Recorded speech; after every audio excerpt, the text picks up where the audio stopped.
Covishield vaccine की कीमतों का ऐलान। केंद्र सरकार को 150 रुपए में मिलेगी वैक्सीन। राज्यों के लिए 400 और निजी अस्पतालों के लिए 600 रुपए है कीमत। भारत में कोरोना वायरस के खिलाफ जारी जंग को और तेज करते हुए 1 मई से टीकाकरण अभियान का दायरा बढ़ाया जा रहा है। इस बीच कोविशील्ड वैक्सीन बनाने वाली company serum institute of India ने वैक्सीन की कीमतें दोगुनी से ज्यादा कर दी हैं। सीरम इंस्टीट्यूट ऑफ इंडिया ने राज्यों और प्राइवेट अस्पतालों के लिए वैक्सीन के 1 डोज की कीमत तय करने के बाद इस संबंध में जानकारी दी।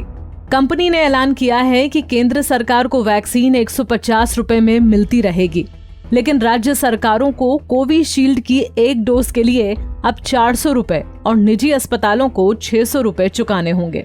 बता दें कि अभी तक सरकारी अस्पतालों में ये वैक्सीन फ्री में लगती थी, जिसकी सप्लाई केंद्र सरकार राज्यों को फ्री में कर रही थी, जबकि निजी अस्पतालों में इसके लिए 250 रुपए लिए जाते थे।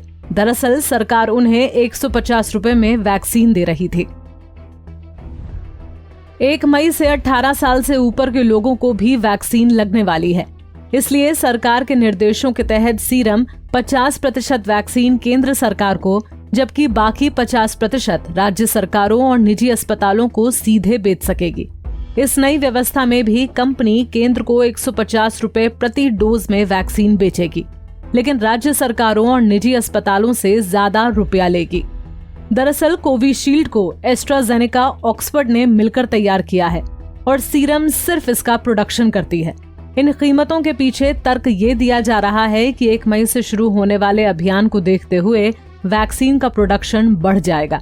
ऐसे में रॉ मटेरियल और रॉयल्टी के अतिरिक्त भार को घटाने के लिए कंपनी ने वैक्सीन के रेट बढ़ाए हैं।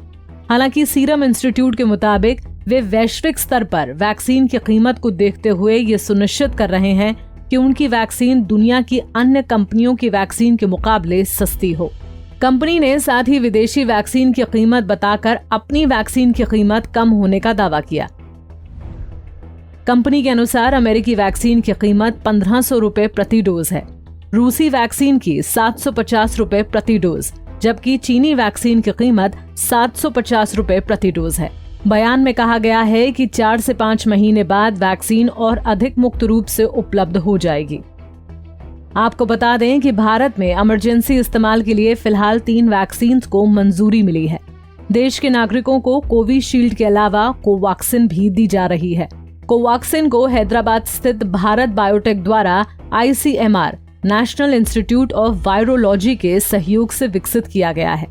हाल ही में एक और वैक्सीन रूस की स्पुतनिक V को भारत में इमरजेंसी इस्तेमाल के लिए मंजूरी मिली है। जनसंख्या के एक बड़े हिस्से को वैक्सीन देना कोरोना वायरस के प्रसार को रोकने का एक प्रभावी तरीके के रूप में देखा जा रहा है। देश भर में अब तक करीब 13 करोड़ लोगों को वैक्सीन का पहला डोज दिया जा चुका है। हालांकि कई राज्यों ने वैक्सीन आपूर्ति में कमी की शिकायत की है। हमसे जुड़े रहने के लिए हमारे YouTube चैनल को सब्सक्राइब करें और नई वीडियो की नोटिफिकेशन के लिए बेल आइकॉन को दबाएं। अगर आप ये वीडियो Facebook पर देख रहे हैं तो लाइक जरूर करें और ज्यादा से ज्यादा शेयर करें। धन्यवाद।